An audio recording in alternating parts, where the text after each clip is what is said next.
Bonjour à toutes et bonjour à tous. Ce rendez-vous est dédié à la pleine lune du 21 juillet qui se fera dans l'axe Cancer-Capricorne.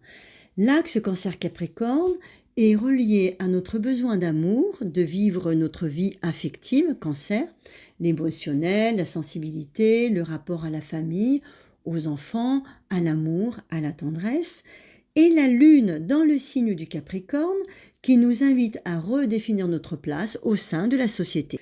Le Capricorne est une vitrine de sérieux qui ne supporterait pas de décevoir. Ce que l'on peut dire de plus terrible à un Capricorne est « tu m'as déçu ».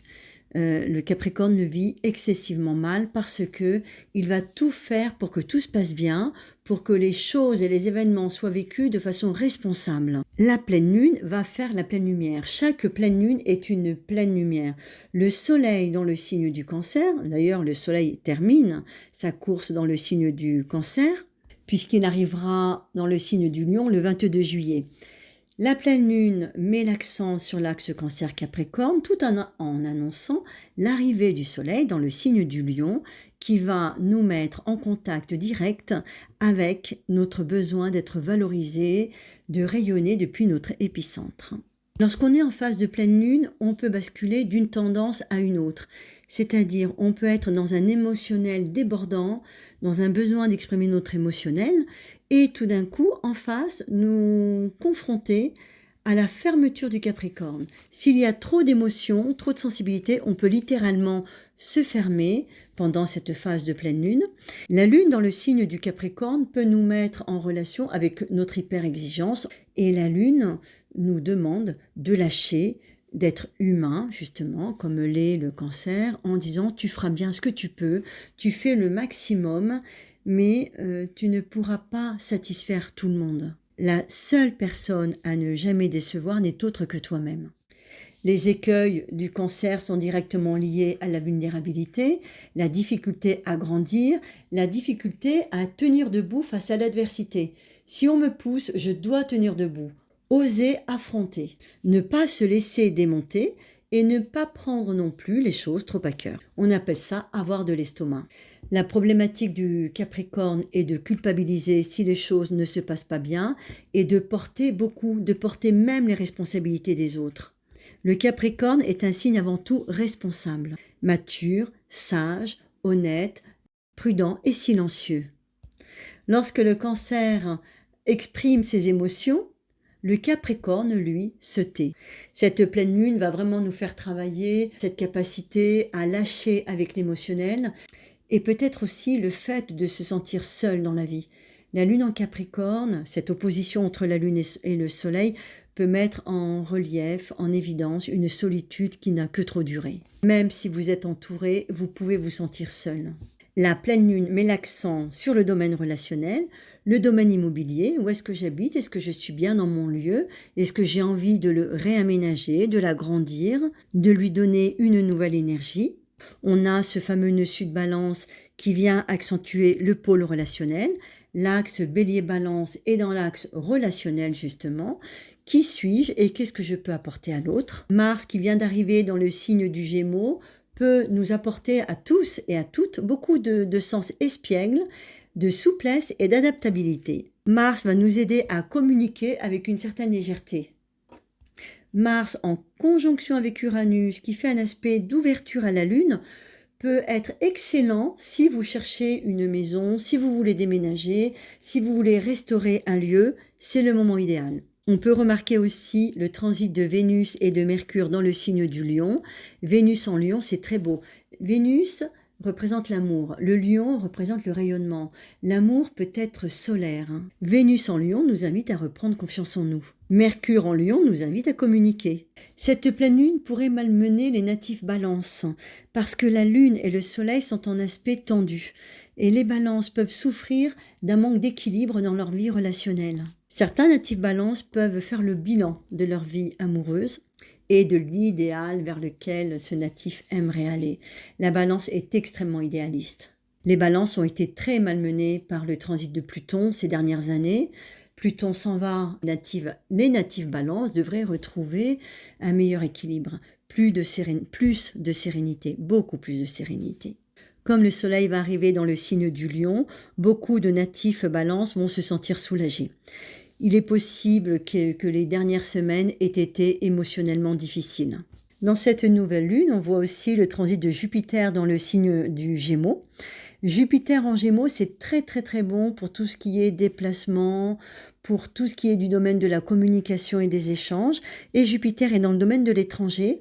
Jupiter peut favoriser les voyages à l'étranger, le changement d'habitude, le changement de lieu de vie et peut nous donner envie à tout le monde de respirer au grand air, et de reprendre confiance en soi. On a aussi les natifs béliers qui peuvent être un peu malmenés par cette actualité, notamment par la conjonction de Mars qui gouverne le signe du bélier avec Uranus, l'empêcheur de tourner en rond. Les béliers peuvent avoir des moments de tension parce que Uranus fait monter considérablement le taux vibratoire. On pourrait littéralement disjoncter. Les natifs béliers ont besoin de respirer profondément, d'aller marcher au grand air, de lumière, de chaleur et d'espace. Certains natifs béliers pourraient vraiment se mettre en colère si on les pousse à bout. L'aspect de Mars avec Uranus est censé quand même leur donner beaucoup d'efficacité, un esprit pratique et pragmatique et le sens des priorités. Cette pleine lune nous invite quand même à investir notre vie privée, à nous faire plaisir, à nous recueillir dans des lieux qui nous font du bien. C'est une pleine lune qui fait la pleine lumière sur tous les besoins de l'humain. La nourriture, l'amour, le fait de faire du sport, de s'occuper de son corps. Ce sont les besoins du corps, les besoins de l'âme et surtout, je dirais, le fait de poser ses valises. Poser ses valises, se reposer, on aurait peut-être envie de ralentir le temps. L'écueil de cette pleine lune, c'est l'aspect tendu entre Mercure, le principe de liaison et d'échange et de communication, avec Uranus. Mercure, qui fait un aspect tendu à Mars-Uranus d'ailleurs, pourrait provoquer une réelle nervosité encore. La soupape pourrait littéralement disjoncter. Les mots pourraient être violents. Les actions pourraient être précipitées. Il va falloir absolument réfléchir à notre façon de nous exprimer, aplanir les choses, adoucir le langage, ne pas être trop cruel quand on s'exprime. Mars est quand même la planète de la guerre. Avec Uranus peut tout faire exploser, on l'a bien compris. Mercure veut communiquer, mais comme Mercure est en Lion, s'il y a trop d'orgueil et de fierté, ça peut créer des tensions terribles. Ça peut créer vraiment des grosses tensions parce qu'on est vexé. Il pourrait y avoir des débordements à cause de la fierté, de l'orgueil, d'une attitude autoritaire, du fait de vouloir imposer son point de vue à l'autre. On pourrait rentrer dans une phase d'intolérance. Mais peut-être que l'intolérance aura déjà commencé, puisque j'entends parler de grève dès le 18 juillet. Et la pleine lune se fera le 21. Je souhaite que les esprits s'apaisent, parce que je dois bien reconnaître que l'aspect entre Uranus, Mars et Mercure est détonnant, inquiétant, source de conflit. Où se trouve le conflit dans votre vie? Il faudrait savoir dans votre propre thème astral où se trouve Mercure en transit, où se trouve Mars, pour savoir quels domaines vont être touchés. Si Mars est dans le domaine, dans la maison 8, la maison de l'argent, la maison de la justice, il pourrait y avoir des démêlés avec la justice et il pourrait y avoir des problèmes financiers. Si Mars et Uranus sont dans le domaine immobilier, vous allez avoir des remises en question et des tensions dans le domaine immobilier, mais dans tout ce qui concerne aussi le domaine de la famille et du foyer. Si Mars-Uranus se trouve dans le domaine du couple, on a compris, il y aura beaucoup de tensions dans le domaine du couple. Et si Mars et Uranus se trouvent dans le domaine de la santé, évidemment qu'il faut faire très attention parce qu'il pourrait y avoir des douleurs aiguës, des crises et peut-être une hospitalisation pour un examen. C'est pas forcément grave pour un examen en urgence, à moins que Mars-Uranus provoque un danger parce qu'on n'est pas suffisamment prudent. Donc il faudra être prudent quand on conduit, prudent quand on traverse, être attentif à ce que l'on fait. Je me disais, tiens, cette pleine lune n'est pas mauvaise, elle a quand même des beaux aspects, et pourtant, lorsque je regarde un peu ce qui se passe et que j'écoute ce qui se passe dans le monde et surtout en France, je trouve que les esprits sont tendus et que tout se déchaîne, que la France se déchaîne, pour plein de raisons d'ailleurs. C'est Mercure qui m'a donné la clé en me disant, écoute, moi, je fais quand même des aspects difficiles et j'aimerais bien que tu le constates, hein, parce que j'ai tendance à parler avec les planètes. Et Mercure en aspect avec Mars, évidemment que c'est une façon de communiquer très agressive. Les signes touchés sont les lions, les Verseaux, les Gémeaux et les Sagittaires.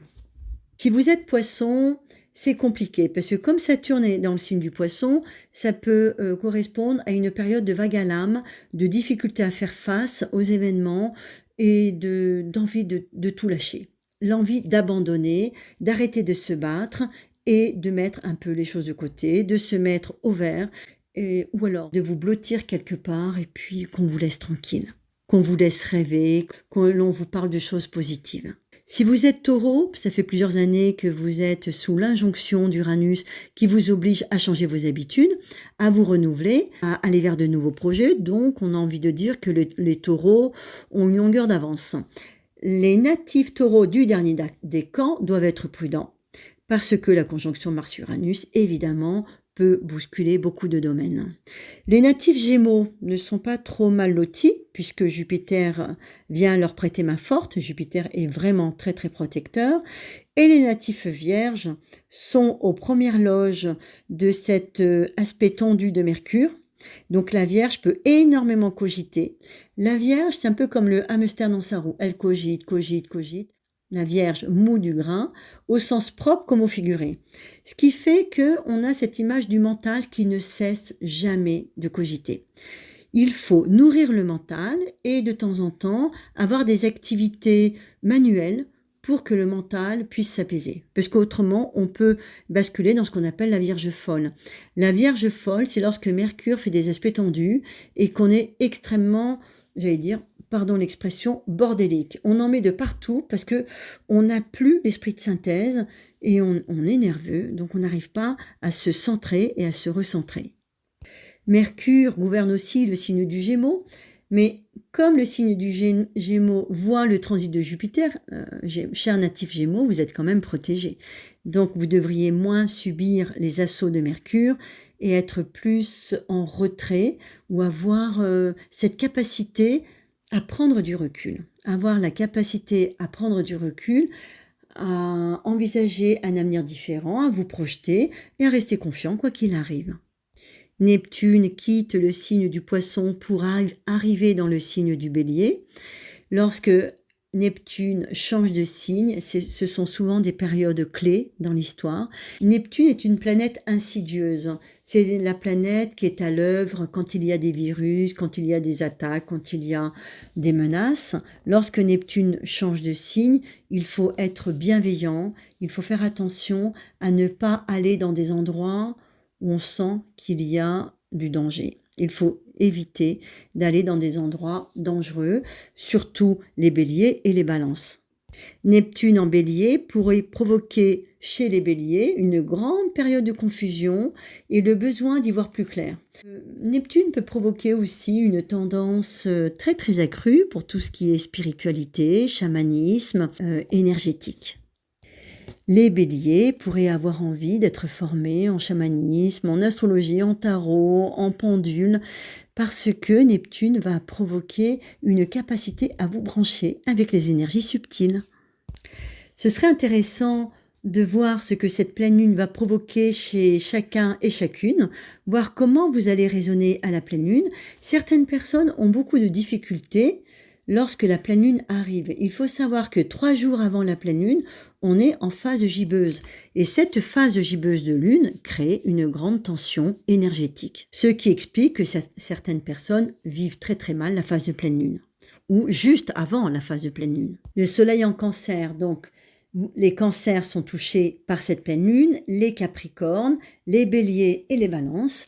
Vous devez absolument remettre les pendules à l'heure, cesser de tout accepter, de vous mettre en 4, de vous oublier pour faire plaisir à l'autre.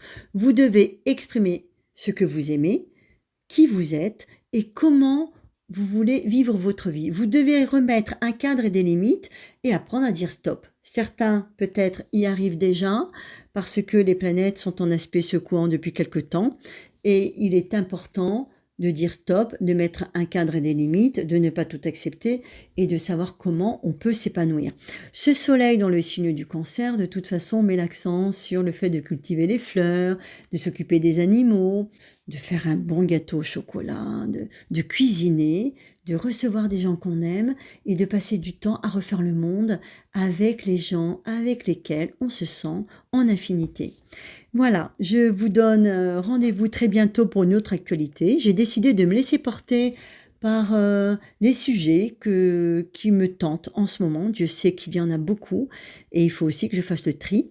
Vous pouvez me retrouver au château de Royaumont à Choisy-au-Bac pour des séances individuelles, par Skype ou par téléphone pour des séances en visio et surtout en audio. À très bientôt.